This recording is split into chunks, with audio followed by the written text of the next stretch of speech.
1వ అధ్యాయము 3వ వచనం. సహోదరులారా, మేమెల్లప్పుడూ మిమ్మును గూర్చి దేవునికి కృతజ్ఞతాస్తుతి చెల్లించుటకు బద్ధులమై ఉన్నాము. ఇది యుక్తమే. ఏలైనగా విశ్వాసము బహుగా అభివృద్ధి పొందుతున్నది. అందరూ ప్రతి వాడును ఎదుటివాడిని చూపు ప్రేమ విస్తరించుచున్నది. దేవునికి మహిమ కలుగునుగాక. ఏమి విస్తరిస్తున్నది? ప్రేమ విస్తరిస్తున్నది. నిన్నటి దినాన్న ఒక చోటకి వాక్యం చెప్పడానికి వెళ్ళాను, దిగువరాన్ని తీసుకెళ్ళి. అక్కడ వెళ్ళినప్పుడు అక్కడ సరళని వాక్యం జ్ఞాపకం వచ్చింది. కృతజ్ఞత స్తుతులు చెల్లించట్లు విస్తరించాలి. మనకి ఉదయకాల సమయంలో ఇతరుల పట్ల ప్రేమ విస్తరించాలి. ప్రేమ విస్తరించాలి.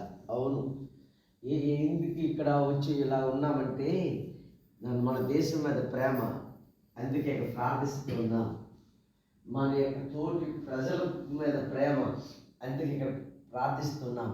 విస్తరించడం అంటే ప్రేమ విస్తరించడం అంటే మనకు మన ఆస్తిని ఇతరులు ఇచ్చడం కాదు, వారికి ప్రార్థన చేయడం కూడా ప్రేమే.